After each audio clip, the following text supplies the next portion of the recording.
Hi అండి. మీకు కూరలు అంటే పప్పు, ఆకుకూరలు అలా ఏమి తినాలనిపించట్లేదా?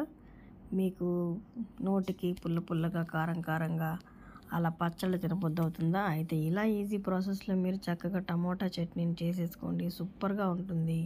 ముందైతే చూడండి, ఇక్కడ నేను ఒక గుప్పెడు కంటే ఎక్కువ తీసుకొని లెక్క పెట్టలేదు. మీకోసం అయితే ఒక పావు కేజీ కొంచెం తక్కువ ఉంటాయి. చాలా అనమాట, చాలా అంటే చాలా పచ్చిమిర్చిని తీసుకొని ముందైతే ఆయిల్లో పచ్చిమిర్చి వేసి వేయించుతున్నాను. ఇలా పచ్చిమిర్చి కొద్దిగా వేగిన తర్వాత ఒక గుప్పెడు అంటే 4-5 స్పూన్లు ధనియాలు వేయండి. ఫస్ట్ అయితే ఇలా పచ్చిమిర్చిని వేయించుకోండి. పచ్చిమిర్చిని చక్కగా వేగనివ్వండి.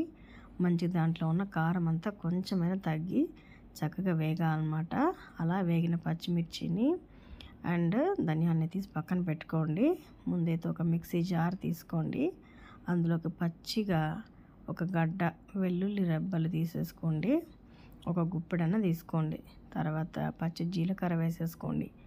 జీలకర్ర, వెల్లుల్లి రెబ్బలు అలా పక్కన పెట్టుకొని ఈ వేగిపోయిన టమాటా ధనియాలని కూడా ఆ జార్లోకి అయితే యాడ్ చేసేసుకోండి.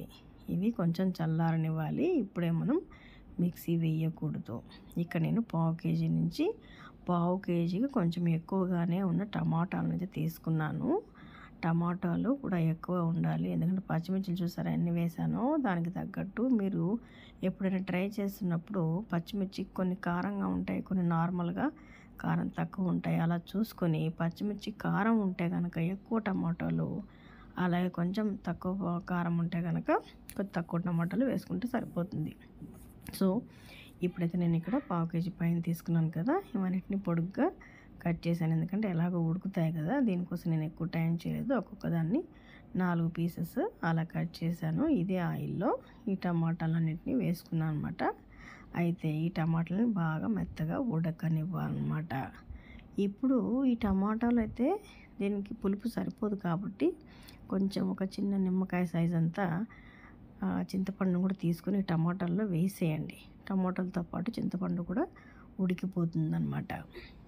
ముందుగా అయితే పచ్చిమిర్చి, వెల్లుల్లి అలాగే ధనియాలు ఏవైతే ఉన్నాయో అందులో కొంచెం ఒక స్పూన్ ఉప్పు వేసి కొద్దిగా ఒకసారి మిక్సీ చేసి అయితే పక్కన పెట్టండి. ఎందుకంటే ఈ టమాటా ఉడకాలి అండ్ మోరోవర్ చల్లారాలి కాబట్టి. చింతపండు వేసేసాను. సో ఇలా ఈ ఉడుకుతుంటే చక్కగా హైలో పెట్టేసి వాటర్ అంతా పోయే వరకు బాగా ఉడికించుకోవాలన్నమాట. వాటర్ ఉండకుండా ఉడికించుకోవాలి. ఎందుకంటే మనము కనీసం ఇది 2 నుంచి 3 రోజుల వరకన్నా నిల్వ ఉంచుతాం కాబట్టి. అలా ఉడికిన తర్వాత ఈ టమాటాలను కూడా మిక్సీలో వేసేసి చక్కగా మిక్సీ చేసేయండి. మనకు టమాటా పచ్చడి అయితే రెడీ అయిపోయింది. చూడండి చక్కగా ఉంది కదా. నేను ఇక్కడ ఎర్ర టమాటాలు తీసుకోలేదు. టేస్ట్ అయితే అదిరిపోయింది. కొంచెం పచ్చి టమాటో తీసుకున్నాను అనమాట. ఎర్రగా తీసుకుంటే మనకి పచ్చడి ఎర్రగా వస్తుంది. ఇక్కడ పచ్చి తీసుకున్నాను కాబట్టి అలా గ్రీన్ కలర్లో ఉంది. ఇదైతే రాగి పిండితో దోశ అనమాట. మినపప్పు, బియ్యం ఎలాగైతే మనం దోశకు పడతామో అలాగే నేను కొంచెం రాగి పిండి కూడా కలిపాను. ఇలా దోశ వేడివేడి తీసుకొని ఈ టమాటా పచ్చడి అప్పుడే నూరిన టమాటా పచ్చడి తీసుకొని అలా తింటూ ఉంటే అబ్బా సూపర్గా ఉంటుందండి. నేనైతే ఇలా